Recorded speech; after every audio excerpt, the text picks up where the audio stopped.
হবে যে শিশুরা নিদ্রা থেকে উঠে ছটপট করতে থাকবে, গরু মহিষ গৃহপালিত পশু মাঠে যাওয়ার জন্য অস্থির হয়ে চিৎকার শুরু করবে, মানুষ ভীত ও চিন্তিত হয়ে চিৎকার ও কোলাহল শুরু করে দিবে।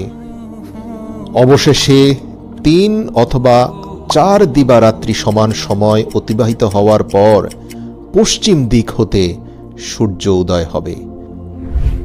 এ বিষয়ে আল্লাহ তাআলা পবিত্র কোরআনে সূরা নামলে বলেছেন, যখন কিয়ামতের ওয়াদা পূর্ণ করার সময় নিকটবর্তী হবে আমি তখন দাব্বাতুল আরদ প্রকাশ করব। এটি এমন একটি প্রাণী, সে মানুষের সঙ্গে কথাবার্তা বলবে। এর শারীরিক গঠনের সাথে 7 প্রকারের প্রাণীর সামঞ্জস্য থাকবে। যেমন এর মুখমণ্ডল মানুষের মতো, পা উটের মতো, ঘাড় ঘোড়ার মতো, লেজ গরুর মতো, পাঁজর বাঘ এবং সিংহের মতো, শিং হরিণের মতো এবং হাত বানরের মতো হবে। পশ্চিম দিক হতে সূর্যোদয়ের পর এ নিয়ে মানুষের মধ্যে নানান ধরনের জল্পনা কল্পনা চলতে থাকবে। সে সময় একটা ভীষণ ভূমিকম্প হবে। ভূমিকম্পের ফলে মক্কায় সাফা পাহাড় ফেটে ভেতর হতে অদ্ভুত প্রাণী বের হয়ে আসবে। এই প্রাণী মানুষের সাথে অবিকল মানুষের মতোই কথা বলবে। তার এক হাতে হযরত মুসা আলাইহিসসালামের লাঠি এবং অপর হাতে হযরত সুলাইমান আলাইহিসসালামের আংটি থাকবে। প্রাণীটি এত দ্রুতগামী হবে যে তা মানুষের কল্পনার বাইরে। কোনো মানুষ বা তাগড়া ঘোড়া তো দূরের কথা, পৃথিবীর কোনো দ্রুতগামী যানবাহনের সাথেও তার তুলনা চলে না। এমনকি তার সামনে থেকে কেউ পালিয়েও যেতে পারবে না। সে প্রত্যেকটি মানুষের কপালে তার লাঠির দ্বারা একটি করে দাগ দেবে। প্রিয় দর্শক, ঈমানদারদের কপালে দাগ দেওয়ার সঙ্গে সঙ্গে তাদের চেহারা চাঁদের মতো উজ্জ্বল আলোকময় হবে এবং কাফের ও মুশরিকদের কপালে দাগ দেওয়ার সঙ্গে সঙ্গে তাদের চেহারা ভয়ানক কালো ও কুৎসিত হয়ে যাবে। সে অতি অল্প সময়ের মধ্যে প্রত্যেকটি ভিডিও কেমন লাগলো অবশ্যই জানাবেন।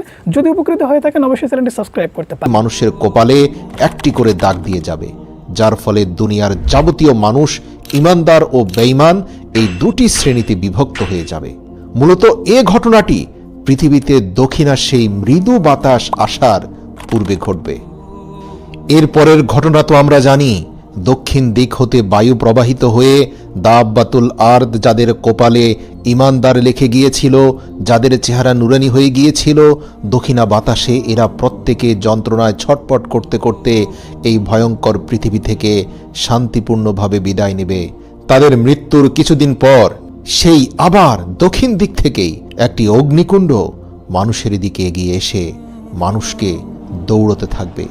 সেই অগ্নি সকাল থেকে দুপুর পর্যন্ত মানুষকে তাড়া করবে, কিন্তু মানুষ দৌড়াতে দৌড়াতে দ্বিপ্রহরে যখন শ্রান্ত ও ক্লান্ত হয়ে পড়বে তখন অগ্নিকুণ্ড তাকে বিতাড়ন করা হতে বিরত থাকবে। একটু রেস্ট দেওয়ার পরে আবারই সেই অগ্নি তাদেরকে আবার তাড়াতে আরম্ভ করবে। সন্ধ্যার সময় তা আবার ক্ষান্ত হবে। এভাবেই ছুটতে ছুটতে সব মানুষ যখন সিরিয়ায় এসে জমা হবে তখন উক্ত অগ্নিকুণ্ড অদৃশ্য হয়ে যাবে। তখন কিছু লোক আপন আপন দেশে ফিরে যাবে এবং কিছু লোক সিরিয়ায় থেকে যাবে।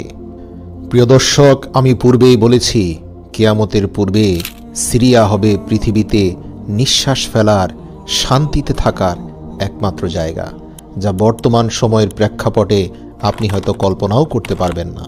অগ্নিকুণ্ডের ভয়ানক তাড়নাটাই হচ্ছে কিয়ামতের আলামত সমূহের মধ্যে সর্বশেষ আলামত। এরপরে একদিন 10ই মুহররম শুক্রবার হযরত ইসরাফিল আলাইহিসসালাম তার সিংগায় ফুঁক দেবেন এবং সমস্ত পৃথিবী ধ্বংস হয়ে যাবে। এ সম্পর্কে আল্লাহ তাআলা তার পবিত্র কালাম কোরআনে মাজিদে ঘোষণা করেছেন, যখন সিংগায় ফুঁক দেয়া হবে তখন আসমান ও জমিনে যা কিছু আছে সবই ধ্বংস হয়ে যাবে, কিন্তু আল্লাহ যাকে ইচ্ছে করেন শুধু তাকেই জীবিত রাখবেন। হাদিস শরীফে বর্ণিত আছে, ইসরাফিল ফেরেশতা সিংগায় মুখ লাগিয়ে আল্লাহ তাআলার আদেশের প্রতীক্ষায় আছেন এখনো। যেই মাত্র আল্লাহর আদেশ হবে তৎক্ষণাৎ সে সিংগায় ফুঁক প্রদান করবে। এই সম্বন্ধে হযরত রাসূল সাল্লাল্লাহু আলাইহি ওয়াসাল্লাম বলেছেন, ভিডিওটি ভালো লাগলে অবশ্যই একটি লাইক দিবেন, বন্ধুদের সাথে শেয়ার করবেন এবং মন্তব্য কমেন্ট করে জানাবেন। আমার চ্যানেলটি সাবস্ক্রাইব করতে তো অবশ্যই ভুলবেন না, আর বেল বাটনে প্রেস করে রাখবেন পরবর্তী এরকম আরও চমৎকার ভিডিও ইউটিউবে এবং ভিডিও মার্কেটিং রিলেটেড পেতে। আজ বিদায় নিচ্ছি, পরবর্তী কোনো ভিডিওতে আবারও দেখা হবে, কথা হবে আরও নতুন কোনো জিনিস নিয়ে। সবাই ভালো থাকুন, সুস্থ থাকুন। Thanks for watching.